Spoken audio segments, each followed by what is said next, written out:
Thank You Dry Tropics Protecting Beach Crab Communities project has 19 locations from Crystal Creek to Bowen. The project works with Sunday Catchment Landcare, Woolgarukaba traditional owners on Magnetic Island, as well as a number of landholders all along the project sites. I'm passionate about beach crab because it's an increasingly rare and special ecosystem on our foreshores. It's under pressure from development. It's being loved to death sometimes as well by people that go forward driving. I think it's really deserving of our protection because it's just not an ecosystem you find elsewhere.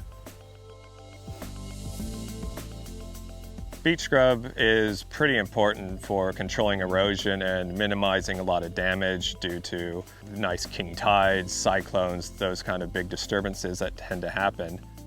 Beach scrub is quite different than a lot of the other habitats that you see around Australia. The vegetation has to find ways to grow in this really loose medium that doesn't have a lot of nutrients at all, so they're very specialized to this area.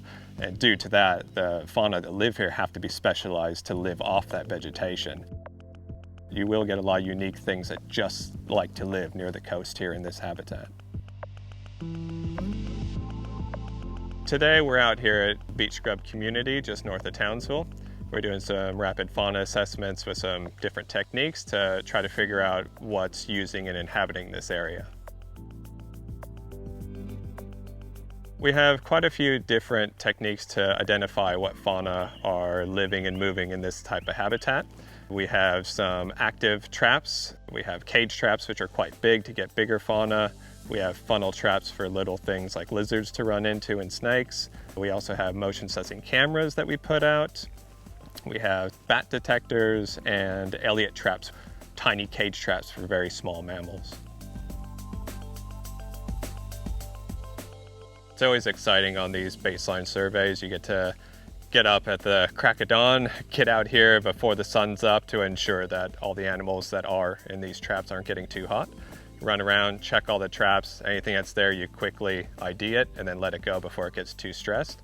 We go and check all the cameras, try to see if any of the bait has been taken from the previous night, to see if there's any tracks around, any diggings, give us an indication if it's a nice active area and a good one that we picked.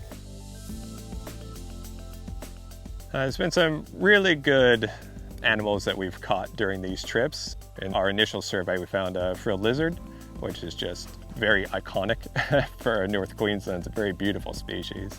This trip we found a white-tailed rat, which you don't really see them very often. It's a native animal. They get quite large, nice big white tail on them, and are pretty much a really good seed disperser and almost top predator in these types of environments. Next for the project is we'll continue the camera trap monitoring, and hopefully we'll be able to pass that job on to the volunteers that regularly visit the sites already. And that will give us a better understanding of both native animals and possible feral predators. And we'll use that information to inform the project.